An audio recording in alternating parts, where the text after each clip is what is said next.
Ole hyvä.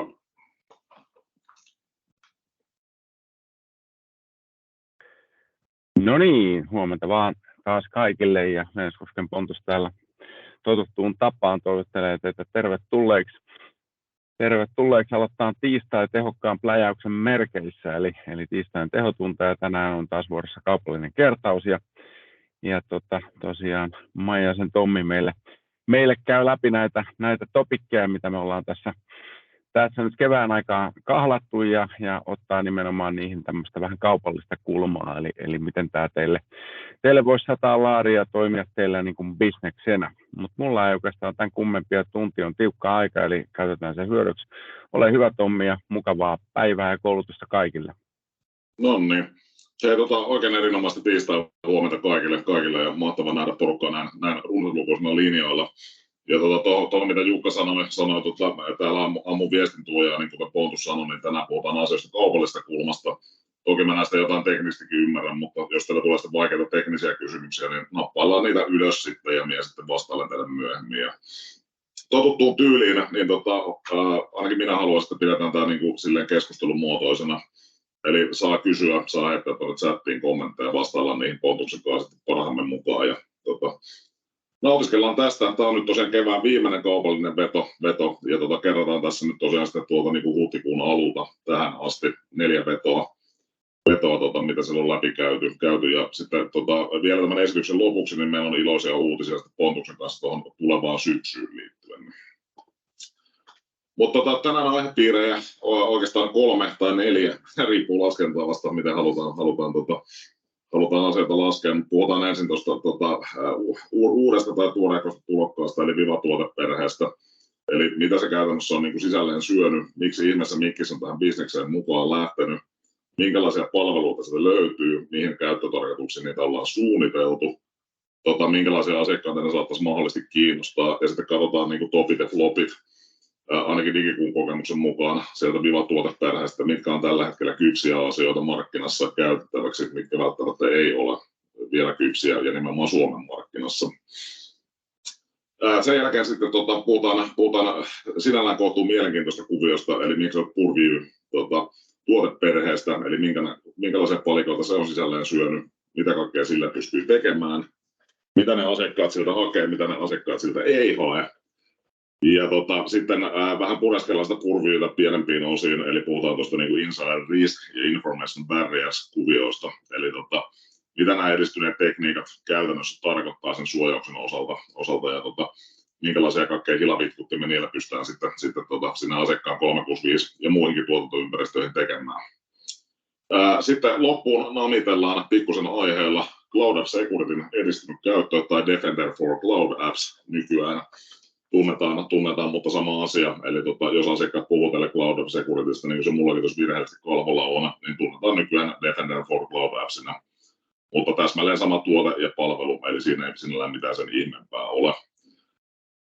Loppuun sitten kysymyksiä vastauksia, mikäli niitä tulee. Jos ei tule, niin ei haittaa, kukaan ei loukkaannut siitä ja katsotaan sitten vielä sen loppuun ihan muutamalla sanalla puhuen, että mitä tapahtuu syksyllä ja miten hommiin kannattaisi varautua. Mä tiputan nyt tämän mun kameran pois, koska tämä minun ruma naamani ei varmasti mitään lisäarvoa tähän tuo. Ja huutele Pontus tosiaan sieltä, jos näkyy jotain väärää kalvoa, eli ei näyttää PowerPointti. Mä otan noin mun muiskinpanot tuohon näkyville. Toivottavasti PowerPointti näkyy vielä.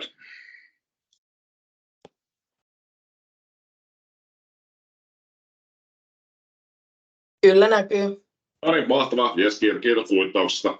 Jes, mutta hei, ruvetaan kahlaamaan sitä Viva-tuoteperhettä, eli mistä sinällään oikeastaan on kysymys ja miksi tämä on Mikkis kehittänyt ja lähtenyt tähän bisnekseen mukaan. Jokainen on varmaan sen huomannut tai ei voinut välttyä semmoista asiaa, että Wuhanista tuli sellainen pikku muha tuossa vähän rapia 3 vuotta sitten. Kiinan mantereelta rantautui ympäri maailmaa ja se on oikeastaan muuttanut halusta tai ei, niin aika peruuttamattomalla tavalla meidän tavat tehdä duunia yhdessä erikseen ja tämä on oikeastaan Microsoftin vastaus siihen, pureudutaan kohta sitten, että millä tavalla se konkreettisesti siihen vastaa. Mutta tällä hetkellä ilmoilla, jos katsoo ihan tämmöisiä ihan megatrendejä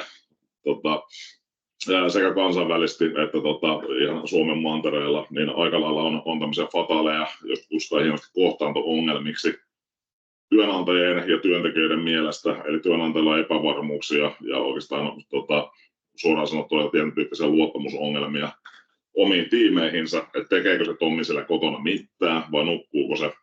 Ja samaan aikaan sitten kun käydään tämä jatkuvaa pomputtelua siitä, että missä kohtaa ne työntekijät sen toimistolle komennetaan takaisin, missä kohtaa taas tulee rajoituksia, jne, niin työntekijät kipuilee aika vahvasti sitten siitä että ne kokee ehkä menettävänsä jonkunnäköisen edun sen joustotyön ja kotona tehtävän työn osalta, jos ne toimistolle palautetaan. Ja Mikkis on tämän ongelman niin kuin tunnistanut ja havainnut, ja sitä vastaan, niin kuin tätä tilannetta vastaan, niin ylipäätään näitä niin kuin nykyisiä tapoja tehdä duunia paikka riippumattomasti, niin eräs asia, mitä sieltä on tuotu, ja tämä koskee pelkästään tätä tuottavuuspuolta, ei ole mitään niin kuin tekemistä tietoturvan, laitehallinnan tai muiden osalta, mutta tämä Viva-tuoteperhe on synnytty tätä varten, ja tätä kutsutaan hienosti Employee Experience, tämmöisessä niin palveluksi tai alustaksi.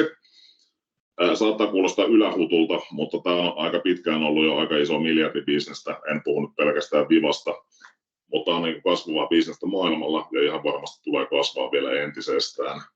Ja vaikka nämä kaikki asiat nyt tällä hetkellä välttämättä hirveän ajankohtaisia tai niitä kuumimpia perunoita siellä asiakkaan pöydällä olisikaan, niin kannattaa sinällä olla hereillä seurata, mitä tapahtuu, miten nuo palvelut kehittyy. Digikuu ainakin on tuntosarjat pystyssä koko ajan katselemassa, että mitäs kaikkea uutta kilkutinta tänne tulee. Sitten jos me katsotaan sitä Viva-tuoteperhettä, mä kohta teille avaan sitten, että minkälaisia palveluita sieltä löytyy.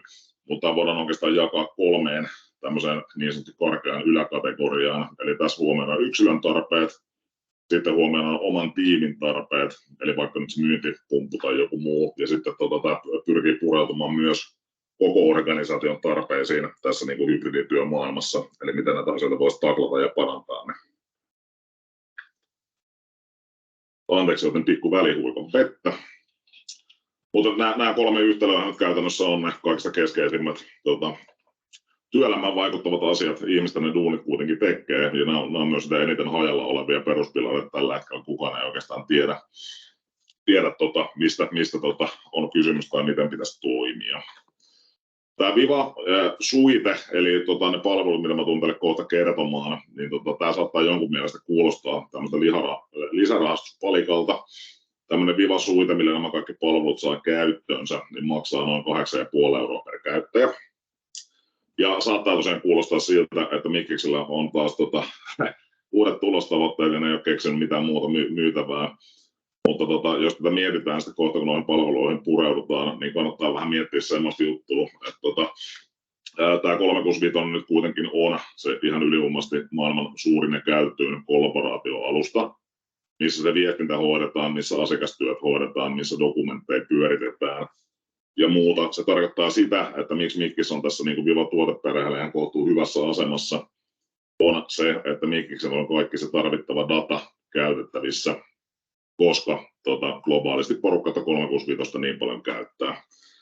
Sitten jos me mietitään, että mitä työkaluja kukainenkin meistä arjessa käyttää, niin totta kai nyt asiakkailla on, jolla on Slackia, jolla on Googlen palveluita. Mutta jos ajatellaan, minkä ympärillä se elämä pyörii, niin sähköpostiahan siinä pyöritellään, Teamsia pyörittää varmaan aika moni, SharePointia pyörittää moni, OneDrivea ja muuta. Niin jos ajatellaan sitä, että miten tämä Viva, joka on Mikkiksen tuoteperhe, niin tämä yllättäen integroituu näihin 365-palveluihin, mitä tuossa äsken luettelin. Ja verrataan sitä sitten siihen, että jos tuotaisiin joku kolmannen osapuolen kikkula siihen, mitä markkinoilta löytyy, niin pystyykö se porautumaan ja pureutumaan siihen dataan, mitä ne organisaatiot tai yksilöt siellä viestii, kun se digitaalinen identiteetti ja turvallisuus on joka tapauksessa kuitenkin Mikkiksen hallussa. Niin siinä ehkä semmoiset alustussanat siihen. Ja ruvetaan sitten pureskelemaan palapalautetta, mitä se Viva Suite, eli tämä tuoteperhe on sisälleen syönyt. Siellä on ehkä niin kuin eniten tällä hetkellä Suomen markkinoilla käytetty palvelu on Viva Connections-niminen palvelu. Ja se hyvin tyypillinen käyttöskenaario Suomessa vielä tällä hetkellä, en tiedä valitettavasti tai faktisesti on se, että tällä käytännössä organisaatio rakentaa tällä oikopolun Teamsin niin kuin palkkiin, josta pystyy kävelemään suoraan organisaation intranettiin, jos sellaista viestinnällistä intraa käytetään. Toimii erittäin hyvin siihen, ei ole teknisesti kovin monimutkainen juttu, helpottaa loppukäyttäjän elämää siinä mielessä, että sun ei tarvitse intraan erikseen kirjautua, vaan kun sulla se elämä sen Teamsin ympärillä pyörii, niin sieltä vaan tehtäväpalkista vasemmalta nappaat, niin pääset suoraan intraan katsomaan sitten niitä ajankohtaisia tiedotteita, asioita, tapahtumakalentereita, uuden työntekijän ohjeita, työterveysjuttuja ja muuta. Mutta tämä pystyy niin kuin kaikkeen moneen muuhunkin asiaan, kun sitä osataan niin kuin miettiä ja osataan se homma noin niin kuin oikeasti rakentaa. Eli tällä pystytään tekemään tietyn tyyppistä tehtävänhallintaa, erilaisia hyväksyntiä, uutisten kohdennusta niille ryhmille tai käyttäjille, ketkä niitä tarvii. Mutta sanotaan sille, että nämä käyttöskenaariot hakee vielä tällä hetkellä aika vahvasti muotoaan eri organisaatioissa, silleen tämä meille näyttäytyy. Ja tämä johtuu oikeastaan sellaista hyvin yksinkertaisesta asiasta, että valtaosa kuitenkaan edelleen suomalaisista organisaatioista ei käytä sitä 365-ekosysteemiä niin tehokkaasti ja riittävällä laajuudella, kun sitä voisi käyttää. Heitän nyt tähän esimerkiksi Teamsia käyttää vaikka pelkästään niin verkkokokoustamiseen. Jos niitä filuja ei siellä pyöritellä, ei pyöritetä työnkulkuja siellä, ei käytä Power Platform-asioita ja muuta, niin silloinhan meillä on dataa mitä rouskia. Ja sitä kautta Viva Connections saattaa jäädä sitten myös torsoksi verrattuna siihen, mitä tällä voisi tehdä. Eli rohkaiskaa asiakkaita, käyttäkää kumppaneita silleen, että niitä työkuormia sille käyttöön saadaan, niin silloin tälle Viva Connectionsillekin saadaan enemmän käyttöä. Tällähän pystytään esimerkiksi rakentamaan erilaisia niin sanotusti minisovelluksia sinne 365 sisälle ja erilaisia näyttöjä ja dashboardeja, jolla se työntekijästä vaikka saa itselleen niitä itseään kiinnostavia uutisia. Tai jos esimies haluaa hyväksyä jonkun loman, jotain muuta juttua, niin sillä voidaan tehdä kevyitä pikkuappeja sinne 365 sisälle, mikä helpottaa sen käyttöä. Ketä kaikkea tämä Connections nyt sitten niin kuin oikeastaan koskettaa, niin oikeastaan niitä organisaatioita, joista 365-ekosysteemiä hyödynnetään jo laajasti. Tai sitten isompia taloja, jotka on koko luokaltaan sellaisia, että on erilaisia niin kuin konserniyhtiöitä, funktioita, paljon toiminteita, jossa niin kuin, kuvitellaan vaikka sitä, että täällä on 2000 työntekijää työllistävä organisaatio, niin se, että jos kaikki tiedottaminen tapahtuu organisaation generaalitiimissä ja sinne pusketaan uutista ja muuta, tai ne laitetaan intraan, niin se tieto ei tavoita kaikkia niitä ihmisiä, kenen se pitäisi tavoittaa. Eli tämmöinen kohdennettu viestintää niin sanotusti käyttäjille. Kun tätä Connectionsia sitten suunnitellaan ja lähdetään käyttöönottoon, niin tämä on sitten niin sanottu näille perinteistä IT:tä, eli täällä ei tarvitse hirveästi konfia tai sillä konepeliä olla väännellä. Ja tämä vaatii sparrailua asiakkaan kanssa ihan niistä pelikirja-asioista. Sitten pitää katsoa ja ymmärtää, mitä se asiakas viestii sisäisesti ulkoisesti. Ja ennen kaikkea tämä on asia, josta tulee sopia tietyn tyyppisiä pelisääntöjä. Sen jälkeen jalkauttaa niitä sinne organisaatioon ja kouluttaa käyttäjiä, että miten tämä palvelu käytetään ja miten tämä ei käytetä. Käytän sitten esimerkkinä vaikka 12 hengen digikuuta, niin voin arvata, että meillä ei tämmöisiä niin kuin kohdentamisen tarpeita vielä hirveästi uutisoinnin tai hyväksyntöjen osalta ole, koska tämän kokoisessa niin kuin talossa ne tiedot ja taskit kyllä löytää perille ilman mitään erillisiä koonteja. Mutta ainakin miten tämä niin kuin mulle näyttäytyy ja asiakkaiden kanssa kun juttelee tästä Viva Connectionsista, niin ehkä siinä kohtaa kun ollaan jossain niin kuin tyyliin +/-100 käyttäjää, niin silloin alkaa näitä kuuluisia siiloja muodostumaan siinä asiakasorganisaatioon ja sitä kautta niin asiakkaat rupeaa kiinnostumaan tästä Connectionsista, että no mitäs tällä voisi niin kuin heidän käyttötapauksessaan tehdä. Mutta siinä oli semmoinen niin kuin tiivis puristus tuosta Connectionsista. Ruvetaan maiskuttelemaan sitä seuraavaksi asiaa nimeltä Viva Engage. Joku saattaa tuntea tämän jammerina, eli tämä on nimenomaan jammeri, joka on ollut olemassa yli 10 vuotta jo Suomenkin markkinoilla ja mikä se on käytännössä uudelleen brändinyt tänä. Eli sinällään mikään ei ole muuttunut. Viva Engage on yhtä kuin entinen jammeri. Tämä käyttöhistoria Suomessa on ollut aika sanotaan monimutkainen ja monimuotoinen ja jopa aika hankalakin. Niin historiaa tosiaan pitkästi on, mutta niin kuin miten mä oon näitä asioita nähnyt ja Digikuu on nähnyt, niin se jammeri on jäänyt vähän semmoista niin ehkä orpolapseksi tuossa 365 sisällä. Esimerkiksi vaikka siinä kohtaa, kun Teams tuli, niin on mietitty, että no mitä sillä jammerilla nyt oikeastaan voisi tehdä. Ja jos joku linjalla oleva ei tiennyt, niin tämä jammeri tai Viva Engage, niin tämähän on käytännössä voisi sanoa, että on firman sisäinen sosiaalinen media. Muistaa käyttöliittymät aika pitkälle Facebookia.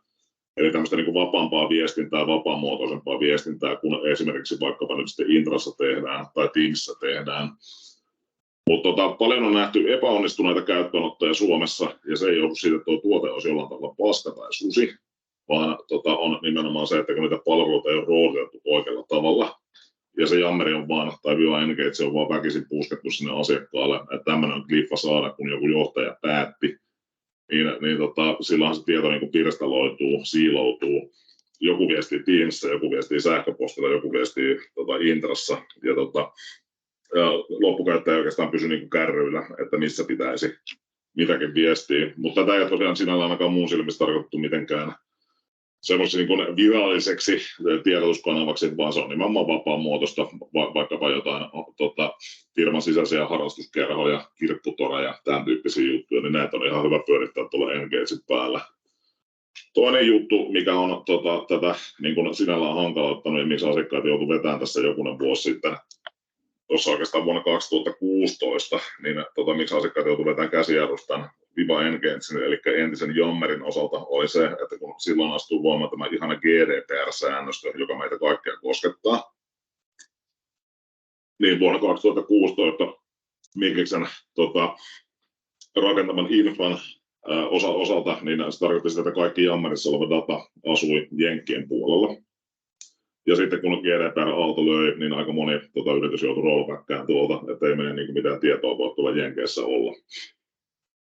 Ja kolmas haaste tässä ehkä sitten on ollut, jos katsoo niin kuin suomalaista niin kuin yritys- ja organisaation markkinaa, niin suomalaiset firmat on kuitenkin loppupeleissä aika pieniä, kuten tiedätte. Ja jos ajatellaan taas vaikka 12 hengen digikuuta, niin me emme Viva Engagea käytä, sillä ei meillä mitään käyttötarkoitusta. Eli tämä vaatii riittävän koko sen organisaation, jotta tästä jotain hyötyä olisi jos tämä palvelu osataan oikealla tavalla roolittaa ne. Mutta toisaalta ollaan myös nähty sitten hyvin paljon organisaatioita, jotka tämä toimii hyvin, ja tämä on otettu käyttöön aikoja sitten. Kaikille on yhteistä se, että siellä on mietitty ne käyttöskenaariot ja tämän palvelun roolitus, ja se on viestitty sille loppukäyttäjäkunnalle oikealla tavalla. Eli jälleen kerran sitä aika pehmeitä IP:tä. Tyypillisiä asiakkaita, ketkä käyttää, niin on tosiaan niin tämmöinen epävirallisempi ja rennompi konserniviestintä tuonne Engagein puolelle, mutta tyypillisesti ne firmat on aika isoja. Ne voi olla tämmöisiä niin kuin globaaleja konserneja, joissa maayhtiöt on itsenäisiä. Tyypillisesti myös asiakkaat, jotka tätä käyttää, niin on semmoisia, joissa konsernikielenä on vaikka englanti. Tai sitten organisaatioita, jossa on vaikka Ruotsissa oma infra, Suomessa oma infra ja muuta, niin tämän tyyppiset asiakkaat tätä käyttää. Mutta vaatii paljon pohdintaa, vaatii paljon roolitusta ja ihan hieno ja makea tuote ja palvelu, siinä ei mitään, mutta ainakaan niin kuin mun maailmankuvassa, niin semmoinen, että jos asiakkaan on 10 tai 20 käyttäjää, niin ei tällä oikein vaan roolia valitettavasti löydy. Jes, eli siinäpäs pikkusen Engageista asiaa. Sitten käydään seuraavaan asiaan, mikä on oikeastaan se tällä hetkellä kaikista kuumin peruna tuolla jos katselee suomalaisia yrityksiä ja yritysjohtoja, on semmoinen asia kuin Viva Goals. Ja tämän saadaksi sinun pitää se Viva-sulite ostaa, mistä mä alussa puhuin, eli 8,4 € per käyttäjä. Ketkä tätä haluaa käyttää, kaikkia käyttäjiä ei tarvitse lisenssoida, vaan niille, ketkä tätä haluaa käyttää. Ja tämä on käytännössä tämmöinen niin kuin mittaristo, eli puhutaan OKR:stä tai KPI-malleista, niin tämä on niin kuin työkalu siihen, jolla voidaan rakentaa niin kuin tietyn tyyppisiä johtamismalleja ja tavoitteita ja lähteä niitä niin kuin ohjaamaan. Perinteisesti näitä on pyöritetty tyyliin Excelissä, PowerPointissa, Plannerissa tai jossain kolmannen osapuolen kikkulassa. Mutta ideana on siis lähinnä se, että tällä on aika huutava tarve, että saadaan tämmöinen niin 365 sisälle. Ja löytyisipä joku niin kuin tapa näitä asioita lähteä mittaroimaan. Ja sanotaan nyt vaikka silleen, että organisaatiolla voisi olla vaikka niin kuin 3 tavoitetta. Se, että me kasvetaan vaikka 1 miljoonasta 100 miljoonaan. Toinen asia, että me lainataan meidän kumppaniverkostoa, JNE. Niin tällä pystytään rakentamaan niitä johdon kovasti kaipaamia tämmöisiä niin kuin object key results mittareita. Eli me tehdään 100 miljoonan tavoite ja se jaetaan muutaman pienempään osatavoitteeseen sitten sen alle, että mitä se käytännössä tarkoittaa, että se tavoite saavutetaan. Ja tämä goalsi tuo siihen nimenomaan tavan asioita seurata, asioita johtaa ja asioita visualisoida. Ja kuten kaikki tietää, niitä tavoitejohtamisen työkaluja on kyllä muutenkin markkinassa ollut pitkään ja siinä ei mitään, ne on kaikki ihan hienoja työkaluja, mutta jos taas puhutaan tästä niin kuin ekosysteemistä Mikkiksen osalta, niin missä se tieto asuu, missä sitä niin kuin dataa on, mistä sitä dataa rouvitaan, niin sen takia tuolla asiakkaat on hyvin kiinnostuneita tästä ja varsinkin asiakkaan johto, että tämä on semmoinen asia niin kuin minun silmissäni, että tämä on aika kypsä tällä hetkellä jo markkinoissa. Ei ole taas niin teknistä käyttöönottoa, tämä on aika kevyttä ja suoraviivasta, että pystyy testailemaan ja demoilemaan aika helposti. Mutta se, että kun mennään sitten asiakkaiden kanssa tästä juttelemaan, niin kannattaa sinällään tuohon asiaan muutamalla minuutilla ja muutamalla kahvitauolla tutustua. Että jos se asiakkaan talousjohtaja niin kuin heittää sinulle kyssäri niin kuin OKR ja KPI-malleista, niin kannattaa niin kuin muutaman kerran googlella, mistä on kysymys, niin ei jää sitten ihan niin kuin housut kintuissa kiinni. Mutta siinä goalsista tiiviisti asiaa. Sitten on semmoinen namipala kuin Viva Insights, eli entinen My Analytics. Ja tämähän on oikeastaan sitten työkalu itsensä johtamiseen, oman ajankäytön optimointiin ja muuta josta saadaan tämmöinen laimea ja laiska vertaus siitä, että miten yksilöt toimii valtaosa omassa elämässään, niin aika monella meistä on älykello tai joku muu hilavitkutin, millä seurataan omaa liikuntaa, seurataan unta, seurataan omaa terveyttä, se voi yhtä lailla olla Ouran sormus vaikka. Niin, että tämä Insights pyrkii tällä 365 sisällä vastaan samantyyppisiin asioihin, mitä kuluttajat käyttää, älykelloja, älysormuksia ja muuta. Jokainen tietää sen, että me käytetään suurin piirtein puolet meidän valveillaoloajasta töihin ja viikonloput niitä hommia pikkusen tasaa. Sitten jos katsotaan niin kuin maailmaa ylipäätään, niin on tämä menoa sinällään aika hurjaa seurata, kun katsoo varsinkin tietotyöläisiä, niin aika pommihan meillä käsissä tikittää tällä hetkellä. On aika paljon kerran. Joo, pieni välikysymys, eikö sitä vaan, että millä slaidilla sun olisi nyt tarkoitus mennä, että meillä näkyy tuo kolmonen, missä on otsikko Viva tuoteperheen hyödyntäminen. Että... Joo, siinä on tarkoitus Pontus mennä vielä. No niin, hyvä, yes, kiitoksia. Ei ollut tarkoitus vaihtaa kalvoa vielä niin mennään mieluummin puhumalla kuin niillä kalvoilla. Niin. Kiitos Pontus kysymyksestä. Niin. Mutta tosiaan tämä My Analytics tai Viva Insights, niin tämähän nyt niin pyrkii vastaamaan nimenomaan siihen, että sä pystyt tällä esimerkiksi laittamaan itsellesi fokustimeja, eli aikoja, jolloin sä pystyt keskittymään, niin kun, jos katsoo nyt vaikka myyntimiestä, niin että sä voi niin istua palaverissa, tai totta kai sä voit istua palaverissa 8-4, niin 8 palaveria per päivä. Mutta jossain välissä pitäisi syödä, jossain välissä pitäisi se työpäivä lopettaa, jossain kohtaa päivää pitäisi tehdä vaikka niitä tarjouksia, kontaktoida asiakkaita ja muuta, niin tämä helpottaa sitä niin kuin oman työn suunnittelua. Tämä helpottaa sitä, että sä jollain tavalla pystyt rytmittämään sitä omaa työtäsi. Ja tällaisia juttuja, jokainen käyttää tietenkin vapaaehtoisesti niin kuin haluaa, mutta mun silmissä tämä palvelu on äärimmäisen hyvä. Tätä käytetään aika vähän. Itse mä käytän kaikista keskeisempänä käytän nimenomaan tätä fokusaikoja.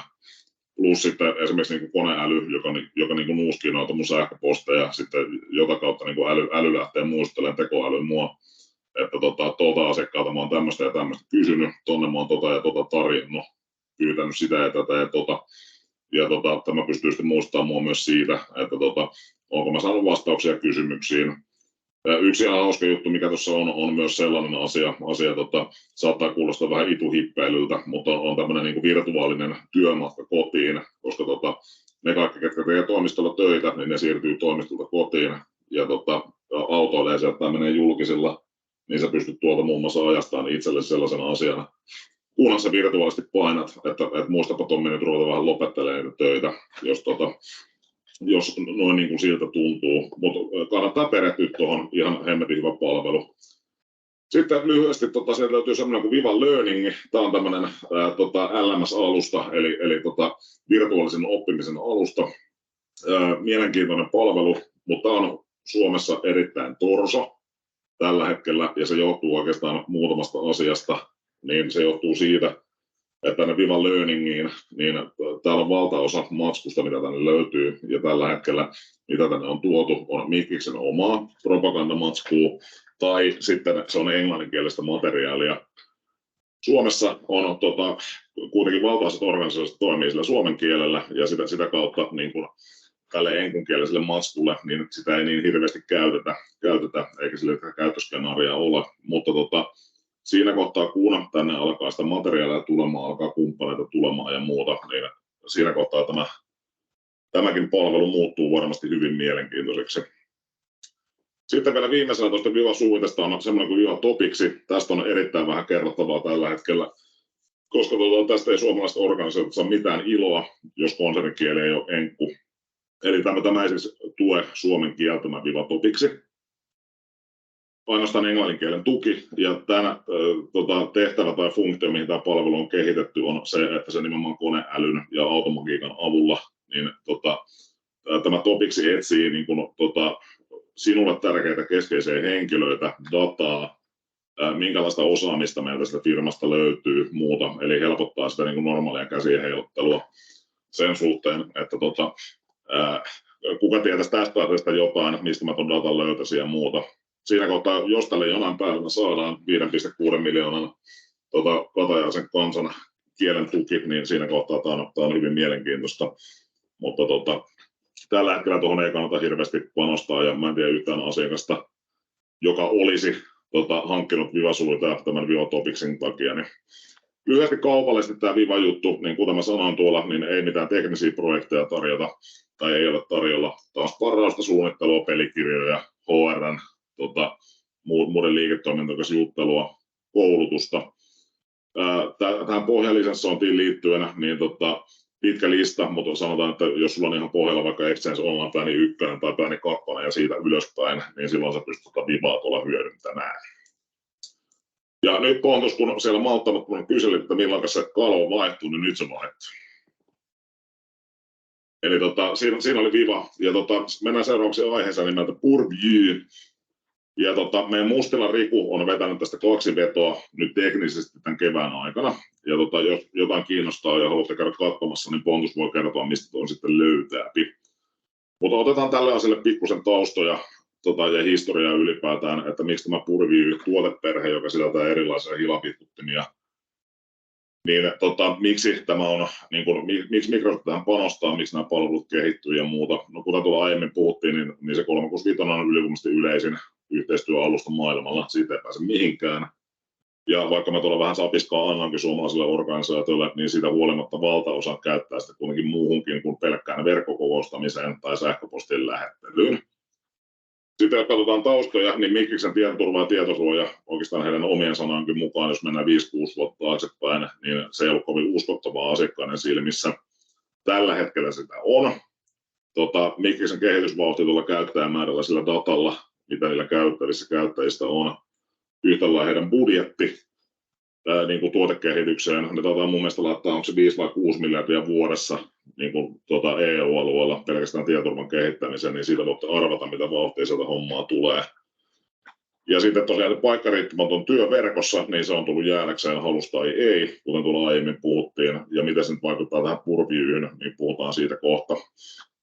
Mutta siinä kohtaa, kun se business viedään sinne pilveen, eli muutakin kuin verkkokokoustamista tai lähetellään sähköposteja, niin sitä tietoa pitää ihan oikeasti pystyä suojaamaan ja luokittelemaan. Ja tähän vaikuttaa lakiasiat, vaikuttaa GDPR-asiat, vaikuttaa erilaiset regulaatiokuviot toimialoilla, vaikuttaa kumppaneilta tulevat vaatimukset, vaikuttaa päämieheltä tulevat vaatimukset. Ja sitten yhtä lailla, jos firmalla on pääomasijoittaja tai muuta omistajia, niin hyvin tyypillisesti myös näitä tietoturvaan liittyviä vaatimuksia tulee sieltä. Ja tosiaan kertauksen vuoksi niin se 365 on paljon muuta kuin Teams ja maili. Ja tämä Purview on tämmöinen hyvin kattava ja laaja kokoelma erilaisia tiedon suojaamiseen ja tiedon menetyksen estämiseen liittyviä palveluita. Ja tämä on sitten teknistä tekemistä toisin kuin tuo Viva.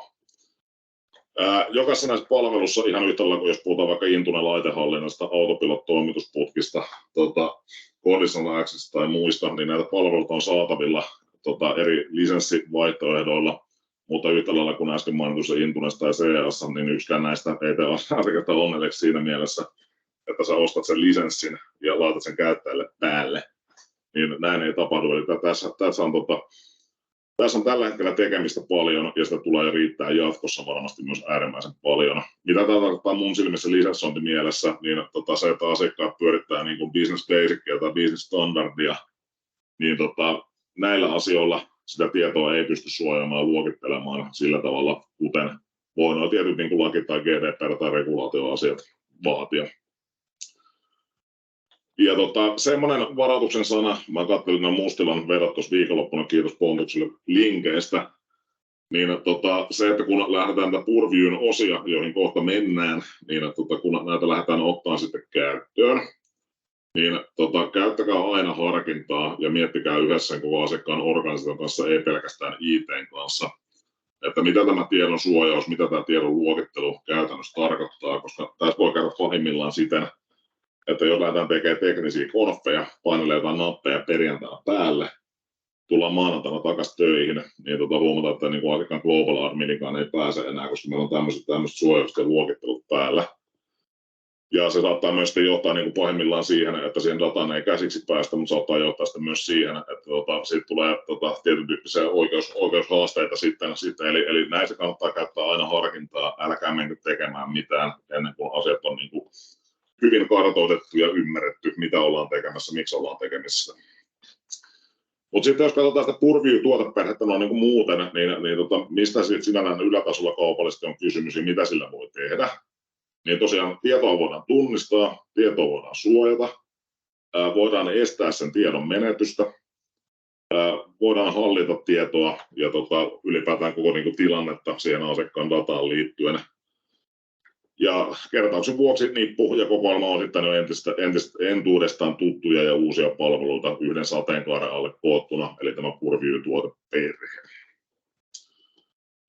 Se, mihin tämä pyrkii ehkä kaikista keskeisimpänä kysymyksenä vastaamaan, tämä Purview-tuoteperhe, on se, että missä mun data oikeasti on.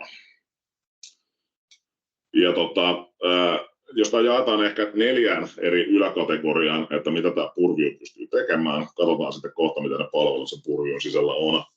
Niin on siihen tiedon tunnistamiseen liittyen, ja se voidaan jaotella se tunnista tietosi osuus tiedon löytämiseen, tiedon luokitteluun ja kadonneen tiedon etsintään. Sitten on sitä osuus suojaa tietosi, eli ottaa kantaa tiedon salaukseen, pääsyn rajaukseen, esimerkiksi tiedostojen, Teamsien, SharePoint-saitteen ja muiden osalta.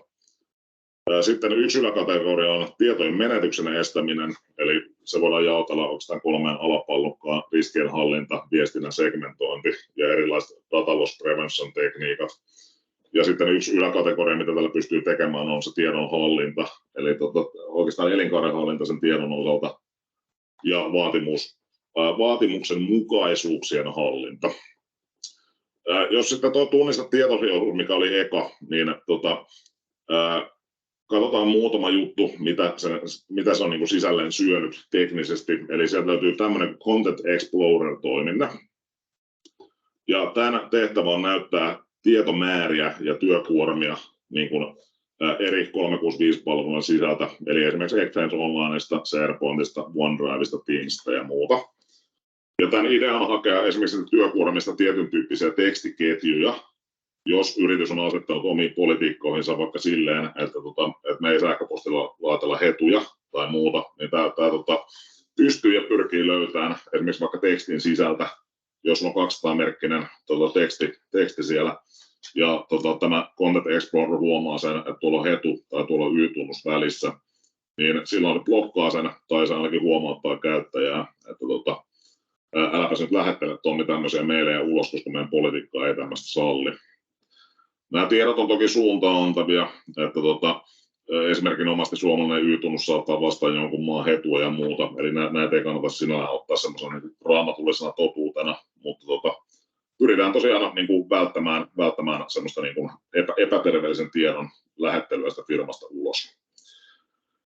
Tämän Content Explorerin osalta mihinkään sisältöön tai tietotyyppiin ei päästä niin sanotusti heittämällä käsiksi, vaan ne oikeat pitää ensin määritellä ja ottaa käyttöön. Mikiksellä löytyy tähän ihan valmiita tietotyyppejä pakasta, jota tuon osalta voidaan ajaa, mutta näitä voisi myös räätälöidä itse asiakaskohtaisesti.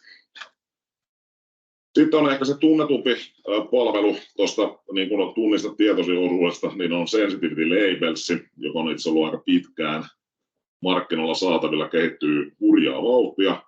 Tämän tehtävä on käytännössä sähköpostien, fiilujen, tiimien, SharePoint-sivustojen ja muiden niin toimia niiden lainausmerkissä korvamerkintä härvelinä. Eli tällä voidaan niin kuin luokitella tietoa, eli sähköposteja, fiiluja, tiimejä ja muuta. Niin niitä voidaan luokitella vaikka siten, että tämä fiilu on sisäinen, tämä on julkinen, tämä on supersalainen ja muuta. Eli puhutaan tiedon luokittelua. Ja tietosäilöjen luokittelua yhtä lailla myös. Tämä luokittelu on sitten aina organisaatiokohtaista, koska totta kai niin kuin asiakkaalla on se oma tapa toimia ja sitä tietoa käsitellä. Eli tätäkään ei niin sanottu nappia painamalla päälle, että laitaanpas tämmöinen tiedon luokittelu tälle päälle. Se saattaa johtaa tosiaan siihen ikävään tilanteeseen, että sitä tietoa ei saa enää sitten Global Adminikaan auki. Sitten siitä tunnista tietoisuusosuudesta, niin sitten siellä on tuon tiedon hakuun liittyviä asioita, niin sieltä löytyy Content Search-niminen palikka, joka tarjoaa aika niin kuin simppeliä ja yksinkertaisen tavan hakea tietoa koko organisaation pilvestä ja eri 365-palvelusta erikoistilanteessa. Erikoistilanteita nyt voi olla vaikka joku kiusaamistilanne, häirintätilanne muuta.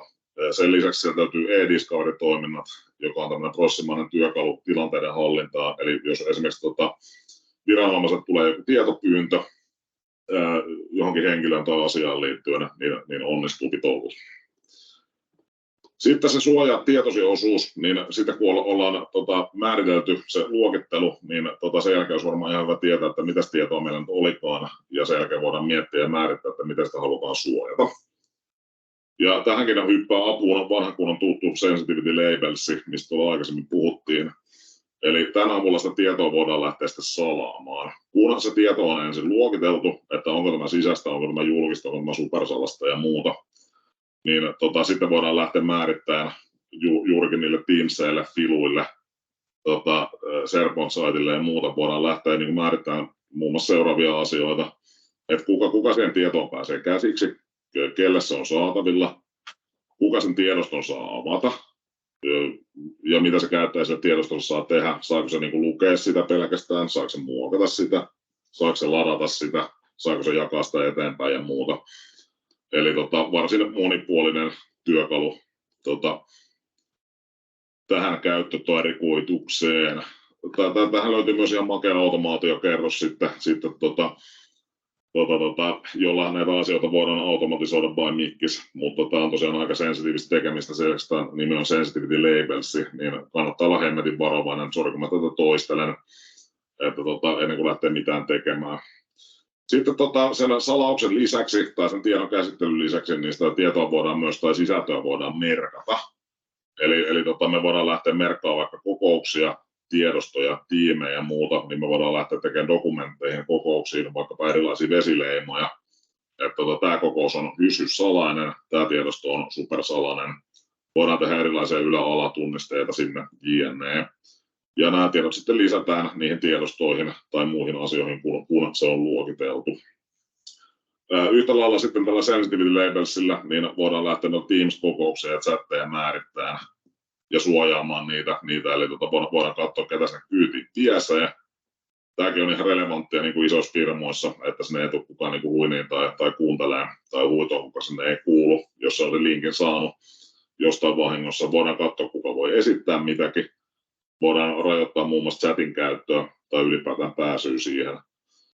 Ja sitten voidaan tehdä myös sitä päästä-päähän salausta niille kokouksille. Ja tämä nyt liittyy sitten osittain myös tuohon Teams Premikkaan. Että nämä Mikkiset palvelut menee vähän sikin ja sokin, kuten varmaan kaikki on huomannut. Ja sitten tätä voidaan myös niin merkkailla niiden tiimien ja SharePoint-sivustojen osalta. Eli voidaan esimerkiksi niin tiimin julkisuutta lähteä rajoittamaan, katsoa, että kuka siihen ylipäätään pääsee messiin. Tai sitten voidaan katsoa esimerkiksi tiedonjakoa tiimin taustalla olevan SharePointin osalta, että kuka sitä voi ylipäätään sieltä ulos jaella. Sitten siellä on se osuus tiedon menetys, ja siitä muutama sana, niin sieltä löytyy vanhan kunnan DLP, eli Data Loss Prevention, palvelu, mikä on osa tätä Purview-perhettä. Tämän tarkoituksena on sitten osittain limittäin tuonne äskeisen kanssa, niin olisi tästä tietojen tahaton tai tahallista toimittamista organisaation ulkopuolelle. Eli kuka saa lähettää mitä ja minnekin, tämän tyyppisiä juttuja. Ja kuten aiemmin puhuttiin, niin sitä tietoa voidaan tunnistaa eri tyyppien mukaan. Ja ideana tässä on nimenomaan se, että varoitellaan sitä käyttäjää tai blokataan jopa sen käyttäjän toiminto, jos se yrittää tehdä jotain hölmöä, niin kuin sähköpostin osalta, SharePointin osalta, OneDriven osalta, Teamsin tiimien kanavien osalta. Tämä saadaan toimimaan jopa on-premin verkkolevyn kanssa, kun osataan homma oikein tehdä, ja tämä ottaa kantaa myös sitten sinne niin kuin työasema päätyyn, mitä sillä pystyy tekemään.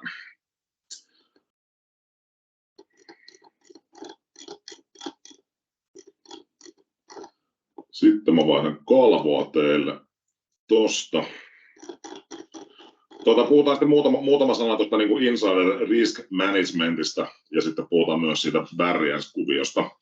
Ja tämä Insider Risk Management on myös sitten osa tätä Purview-tuoteperhettä. Ja tätä voisi kutsua ehkä tämmöisenä niin kuin isoveli valvoo järkkänä, eli tämä mahdollistaa erittäin laajasti ja kattavasti erilaisen tiedon näkemistä sen organisaation sisältä. Ja kansanomaisesti edeltävien palveluiden niin kuin kanssa yhtenällä tavalla, niin tämän tarkoitus on suojata sitä organisaation kriittistä dataa, eli sitä suurinta omaisuutta. Nämä ei ole ihan pikkuorganisaation juttuja, yhtä lailla kuin tuo Viva vielä tällä hetkellä. Eli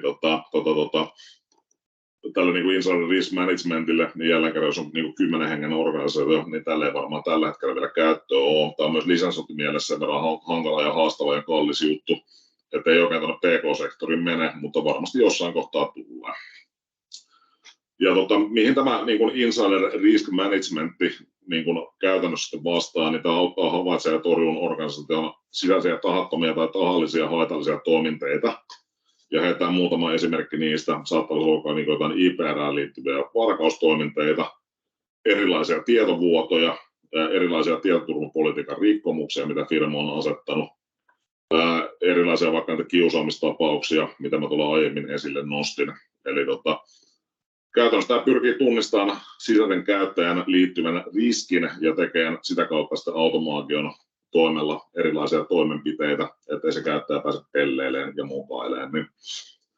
Ja tästä vielä toinen esimerkki, mitä tämä niin pystyy tekemään, niin ajatellaan sellainen skenaario, että Tommi Sakari Maijanen tekee normaalisti päivällä töitä 8-16, minkä tämä järjestelmä ja koneäly ymmärtää. Niin, tänne voidaan määrittää sitten myös riskejä Tommi Maijaselle, että jos havaitaan tai koneäly havaitsee, että yhtäkkiä Tommi rupesi tekemään tavoistaan poiketen hirveästi yöllä duunia, tai se rupeaa niin kuin latomaan sieltä filuja hirveän määrän ulos keskellä yötä, niin se ei ole normaalia. Eli silloin Tommia voidaan estää, tai Tommin käyttö voidaan blokata, tai sitä voidaan ainakin antaa sitten niin kuin IT:lle viesti, että mitä täällä tapahtuu. Ja tässä voidaan myös tarvittaessa vertailla Tommia vaikkapa koko organisaation tai siihen Tommin tiimiin, missä Tommi toimii, että poikkeako tämä Tommin käytös jotenkin normaalisti ja estää tosiaan että tiedon tahallista ja tahatonta vuotamista ulos. Tosiaan sitten käyttäjäpohjasta niin kuin riskianalysointia per useri. Tänne saadaan sitten myös Power Automatea tai Power Platformia integroitua, eli käytännössä esimerkiksi voidaan niin kuin Power Platformin avulla laittaa esimiehelle ilmoitus tai notifikaatio, jos havaitaan, että se Tommi tekee siellä jotain tyhmää. Yksi esimerkki, mihin tästä voidaan integroida, niin jos sillä asiakkaalla on HR-järkkä, niin tänne voidaan luoda muun muassa vaikka semmoinen täppä tai toiminne, että katsotaan, että Tommin työsoppari päättyy 31.5. Niin sinne voidaan laittaa tiettyjä rajoja ja riskipisteet sille, että jos havaitaan, että Tommi rupeaa 30.5. latomaan valtavasti tietoa sieltä ulos, vaikkapa niin kuin omalle muistitikulle, jakamaan sitä ulos, poistamaan sitä kokonaan, kopioimaan tulostaan ja muuta niin tämmöisiä asioita voidaan niin kuin etukäteen estää ja varmistaa, että tämmöisiä vahinkoja ei tapahdu, mitkä on hyvin tyypillisiä siinä kohtaa, kun työntekijä organisaatio vaihtaa. Sitten mitäs muuta vielä sillä Insider Risk Managementilla voidaan tehdä näiden lisäksi? Niin tällä voidaan myös sitten estää semmoisen firman luovan politiikan mukaan, niin esimerkiksi epäilyttävien web-sivujen selaaminen tai niiden käyttäminen, jos puhutaan vaikka esimerkiksi rahapelaamisesta, jostain darknetistä ja muusta, niin tämän avulla voidaan myös sitten niitä lähteä estämään. Mihin se myös ottaa kantaa, eli kun sitä tietoa oltiin luokiteltu, niin jos Tommi yrittää poistaa jotain labelöintiä jostain filusta ilman, että Tommilla on siihen lupaa, niin siitä myös sitten häly tai esto toiminnalle. Tämä voidaan integroida myös sitten ihan fyysiseen kulunvalvontaan, eli tätä kautta saadaan sitten myös tietoa siitä, että kuka kulkee missäkin tiloissa ja poikkeako se käytös jollain tavalla normaalisti. Ja sitten sieltä löytyy myös rajapinnat niin kuin erilaisiin terveydenhuoltojärjestelmiin ja siihen, että miten esimerkiksi potilastietoa käsitellään. Mutta tosi kattava kuvio ja löytyy tosiaan sitten Purview-tuoteperheen sisältä. Pyytäkää tähän apua Alsolta. Digikuu auttaa mielellään, tutkikaa asiaa, mielenkiintoinen juttu. Meillä rupeaa aika loppuun kohta, eli 14 minuuttia aikaa, niin puhutaan tuosta information barrierista sitten seuraavaksi.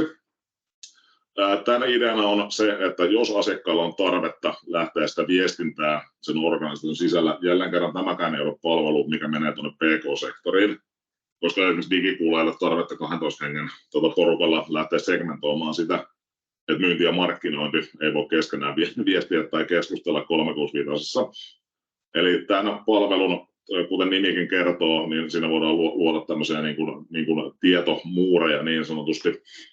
Eli tällä voidaan segmentoida organisaation halutessaan ja voidaan lähteä estämään tai rajoittamaan viestiä vaikkapa niin kuin Teamsissa, jossa voidaan estää käytännössä vaikka sitä, että käyttäjiä ei voi hakea, käyttäjiä ei voi lisätä tiimiin, voidaan kontrolloida chatteja, ryhmächatteja, kokouksiin kutsumisia, tämän tyyppisiä juttuja. Mihin se POS sitten puree, eli SharePointissa, niin käyttäjien lisäämistä sivustolle, pääsyä sisältöön, jne. Ja ideahan tässä nyt on se, että jos miettii niitä käyttöskenaarioita, mihin tämä niin kuin oikeasti istuu käytännössä, niin kuin sanottu, niin ei tämä nyt niin kuin ihan niin kuin pieneen firmaan mene. Mutta mitä mä olen tässä niin kuin itse nähnyt, niin jos mietitään vaikka jotain iso globaali korporaatiota, jolla on korporaation sisällä kilpailevia liiketoimintoja, eli sillä on vaikka 2 samantyyppistä toiminnetta siinä korporaatiossa, ne kuitenkin samaa tenanttia käyttää, niin silloin voidaan estää niin kuin heidän välistä viestiliikennettä tai kommunikointia. Tällä voidaan tarvittaessa, jos on jotain maantieteellisiä juttuja globaalissa organisaatiossa, halutaan vaikka estää joku maa, että niillä ei ole ihan yhtä väkevää pääsyä tai näkymää näihin palveluihin kuin muilla, niin voidaan tämän tyyppisiä juttuja tehdä. Yksi, mihin tämä istuu ihan semi-hyvin, on myös sitten kunnan. Jos ajatellaan julkista puolta, niin kuntia, kaupunkeja, monessa paikassa on hallinto ja niin education puoli samassa tenantissa, ja välttämättä ei ole niin kuin oppilaiden hirveän järkevä nähdä, mitä sillä niin kuin, kunnan tai kaupungin hallinto keskenään keskustelee. Niin, semmoinen juttu. Sitten vielä lyhyesti hallitse tietoa ja tilannetta -osuus, niin siellä on pari palvelua, eli siellä on tämmöinen Data Lifecycle Management, ja tämä nyt on oikeastaan tarkoitettu vain siihen, että kun se datan määrä kasvaa koko ajan, niin sitä pitää pystyä hallitsemaan ja kontrolloimaan huomattavasti paljon paremmin. Ja tämä ottaa kantaa niihin elinkaariasioihin. Eli tässä voidaan käytännössä asettaa tietoa säilyyn poistettavaksi säännönmukaisesti. Säilytyskäytäntöjä voidaan määritellä, niitä voidaan lähteä rajaamaan. Ja näin ikään. Mutta siinä paljon oikeastaan nyt sitten tuosta Purviewsta, niin kuin hirveä aitajuoksu ja oksennus, pahoittelut siitä, asiaa on paljon. Kannattaa olla tuossa hereillä ja kannattaa niin kuin markkinaa tarkkailla ja kysykää apua, tutustukaa, perehtykää hommiin. Tulee olemaan tulevaisuuden juttuja aivan ehdottomasti. Ja kuten todettua, niin varmasti jossain kohtaa tulee myös sitten niin kuin tietyn tyyppisiä kevennettyjä malleja tänne niin kuin pienempään PK-sektoriin. 11 minuuttia aikaa. Viimeinen asia on Defender for Cloud Apps, eli se vanha kunnon Cloud App Security, mistä tuolla alkuun puhuttiin. Niin mikä se ihme tämä nyt sitten on ja niin kuin, mitä kaikkea tämä tekee ja mahdollistaa. Tämä on hienossa tämmöinen Cloud Access Security Broker-tuote. Ja tämän ideana on nimenomaan se, että mä valvoo, näyttää, kerää analytiikkaa organisaation käyttämien pilvipalveluiden muidenkin kuin 365. Niin tämän Defender for Cloud Appsin niin kuin avulla voidaan valvoa näitä pilvipalvelujen käyttöä, miten se data niissä pilvipalveluissa liikkuu, miten niihin palveluihin pääsee ja kerätä signaaleja niistä. Esimerkiksi tällä hetkellä ilmalla on ollut hyvin paljon, niin kuin olette varmaan nähnyt, niin tuolla niin kuin aika monet organisaatiot, isot ja pienet, yksityinen ja julkinen puoli, niin lähtee esimerkiksi estämään TikTokin käyttöä. Ja siihen esimerkiksi tämä Defender for Cloud-appsi niin on varsin mainio tuote, että jos halutaan estää se, kun siellä liikkuu huhuja siitä, että TikTokin avulla Kiinan kansantasavalta vakoilisi ihmisiä, en ota kantaa siihen, tapahtuuko näin, mutta esimerkiksi semmoisen käyttöön tämä Defender for Cloud App sopii oikein hyvin. Ja sitten oikeastaan tämä vastaa käytännössä palveluna siihen, että jälleen kerran se hybridityöpaikka, riippumaton työ, jne. Niin enää se tilanne ei ole vaan valitettavasti sellainen, että eihän ne käyttäjät enää ole siellä sisäverkon kuumenissa palomuurin takana piilossa. Eli tämä käytännössä vastaa siihen tapaan, että ihmiset tekee töitä, käyttää erilaisia sovelluksia myös työlaitteilla. Ja mitä tämä Defender for Cloud Apps sitten pystyy, niin siellä voidaan riskipisteettää sovelluksia, tarjota niihin tosiaan rajattuja pääsyjä, estää palveluiden käyttö kokonaan. Tämä on siinä mielessä makea juttu, että tämä voidaan ajatella, että tämä on tosiaan niin puhtaasti mikkispalvelu, kuten sanottua, niin ei ole, mutta täällä on tuettuja tietolähteitä, on plus 30 000 tällä hetkellä. Ja tätä voidaan lähteä integroimaan esimerkiksi AWS-palveluihin, Googlen palveluihin. Tätä voidaan integroida Salesforceen, Dropboxiin. Ja makea juttu, asiakkaat käyttää tätä aika paljon. Ja tarkoitushan tällä on nimenomaan saada sitä näkyvyyttä ja hallintakykyä ja suojausta organisaation tuettujen pilvipalveluiden käyttöön. Yhtä lailla halutaan myös näkyvyyttä ja rajauksia siihen, että mitkä eivät ole ne yrityksen tarjoamat ja tukemat sovellukset tai tapa toimia. Eli täällä on tarkoitus myös niin kuin saada havainnointikuvaa ja sitten sitä kautta analyysiä ja toimenpiteitä siihen, että miten sitä kuuluisaa varjo-IT:tä käytetään. Ja täällä pystyy sitten myös hallitsemaan ja kontrolloimaan erilaisia selainsessioita. Eli ei pelkästään mene niihin pelkkiin sovelluksiin. Tästä kannattaa myös hereillä olla. Ja sitten jos miettii tätä, no niin kuin lisenssointimielessä, niin tämä menee myös sitten vähän tuonne niin kuin raskaampiin lisensseihin, eli käytännössä niin kuin EFEMMA-lisenssejä, mistä mukana tulee. Standalone tätä pystyy myös ostamaan, mutta jos ja kun tämmöinen asia kiinnostelee asiakkaita, niin kysykää Pontukselta ja Alsolta sitten jeessiä asiaan. No niin, nyt saatiin tämä suorastaan hengästyttävä aitajuoksu juostua läpi.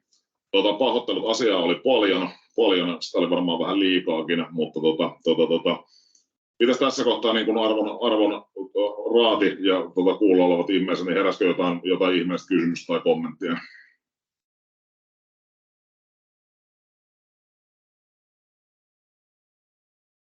Meillä Pontuskin nukkuu, niin Juu, ei täällä nukuta, kyllä täällä oltiin niin kuin valppaana kuuntelemassa, mutta että siinä tuli jälleen kerran niin runsaasti informaatiota, että ei tässä vielä niin kuin kerinnyt prosessoitua mitään kysymyksiä päässä. Joo, ja sitten totuttuun tyyliin, jos niitä kysymyksiä ei tullut, tai niitä ei kärkinyt prosessoimaan, niin pistäkää niitä jälkikäteen tulemaan Pontukselle tai mulle. Jos mä haluan tiivistää tämän erittäin hengästyttävän aitajuoksun, mä lainaan tässä ystäväni Mustilaa, joka näyttää myös ilokseni täällä linjoilla olevana, niin kun mä noin Rikun tekniset vedot kattelin, että tätä asiaa on paljon, mutta jos me tiivistään nyt tämä Purview-asia, Viva-asia, Cloud Security-asia, niin jälleen kerran se 365 on paljon muutakin kuin sähköposti ja Teams, ja nämä palvelut kehittyy koko ajan, vauhti on valtavaa. Nämä palvelut on oikeasti hyviä, ne löytyy sieltä kuuluisan Match Quadrantin oikeasta yläkulmasta melkein kaikki näistä. Halusitte tai ette, tai halus Digikuu tai ei, niin näitä ne asiakkaat kuitenkin haluaa ja perään kuuluttaa. Ja jälleen kerran, kun noita ekosysteemipalveluita käyttää, niin sinällään sitten jokaisen uskottavan ja hengenmukaisen IT-toimittajan niin pitää jollain tavalla ainakin mun mielestä näistä kärryillä olla. Ehdottomasti, ja tosiaan se täytyy tässä sanoa, että että kun mietitään noita lisenssien hintoja, niin me puhutaan niin kuin yksittäisistä euroista, mutta sitten kun me puhutaan sitä palvelusta, mitä te voitte tarjota tähän päälle, niin siihen voidaan laittaa sitten vähän nolliakin perään jo, että noin niin kuin bisnesmielessä, niin lisensseillä ei mennä kuuhun ja niille ei kovin paljon tulosta voi kukaan tehdä, mutta juurikin se palvelu ja se osaaminen on se juttu. Laitan tuonne chattiin linkin tuonne meidän koulutussivulle, jossa on nämä aikaisemmat vedot, niiden tallenteet, ja tämänkin vedon tallenne tulee sinne, eli kannattaa tsekata. Ja myöskin meillä on syksyn tarjonta on jo tiedossa eli siitä myöskin tulee sivu, jossa kaikki on mainittu ja jossa voi ilmoittautua. Eli sulla ei varmaan siitä myöskin maininta vai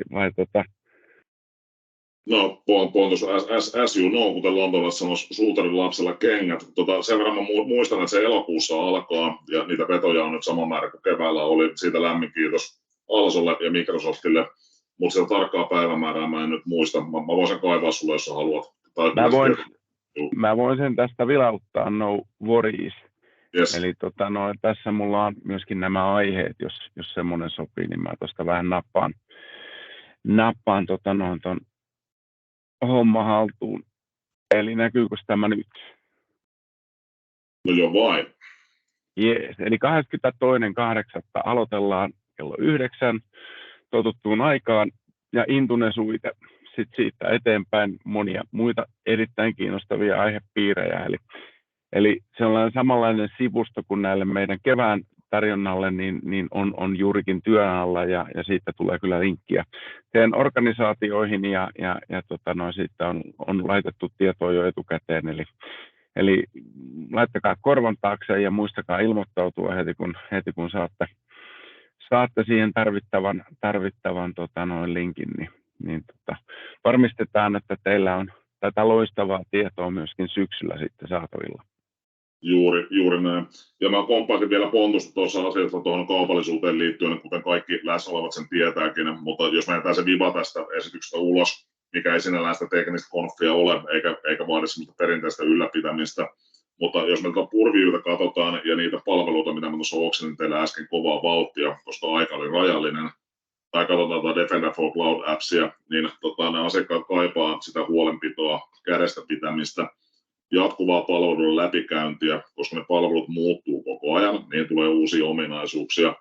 Ja jotta noita asioita, mitkä on sinällään hyvin sensitiivisiä ja kriittisiä asiakkaille, niin asiakkaat haluaa niin oikeasti varmentaa sen, että ne palvelut on niillä oikealla tavalla ajossa. Eli siitähän se business nimenomaan tulee, niin kuin Pontus sanoi. Sen lisäksi hyvin monet asiakkaat, jos katsotaan sitten niin kuin asiakkaiden tietohallintoresursseja, niin ne pääkäyttäjät on luvalla sanoen vähän pulassa sen takia, että kun Microsoft painaa semmoista vauhtia tulen koko ajan juttua ja IT-resurssit on rajallisia.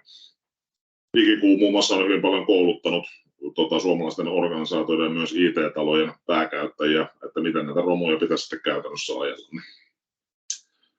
Semmoistakin jeesiä löytyy. Jos ei kysymyksiä mistään tule, koska tosiaan rakas ystäväni Mustila täällä on, niin mä haluan Mustila, että sä lyöt mut köysiin tässä viimeisen 2 minuutin aikana. Kysy jotain teknistä multa, niin mä ohjaan kysymyksen takaisin sulle. Mahtava esitys, Tommi, hyvä. En mä lähde kysyyn teknistä, mutta se, että on tosiaan aihe on siinä mielessä vähän poikkeuksellinen, että siihen liittyy näitä regulaatioita ja hienosti oli disclaimerit muistettu tässäkin, itsekin tökin niitä aika paljon esille, että näiden tuotteiden kanssa täytyy olla sitä harkintaa ja koko organisaation ja johdon tukea, että ne menee maaliin. Että hyviä tuotteita, mutta ollaan myös tietyllä tavalla semmoisen tekemisen ääressä, mitä on tehty Suomessa ehkä vain tietynlaisissa organisaatioissa tällä tasolla. Ja nyt niitä työkaluja on pilvestä saatavilla ehkä vähän helpommin muillekin organisaatioille, mutta se on organisaatiokohtaista, mitä tuolta sitten kannattaa ja saa otettua käyttöön. Juuri näin. Kiitos Riku tästä ja kiitos, että näkyvät hereillä. Mutta hei, jos ei muuta, niin Digikuu-konserni kiittää Alsoa, Mikkistä, kaikkia, jotka olette meidän kyydissä tämän kevään ollut. Toivotellaan teille oikein mahtavaa kesää. Muistakaa tehdä kesälomalla jotain muutakin kuin töitä, eli lomailkaa. Ja me jatketaan sitten silloin 22. päivä elokuuta. Kiitos kaikille. Kiitti, moro. Yes, Moro. suuret kiitokset Kiitos, hei. ja on täysin samaa mieltä edellisen kanssa, että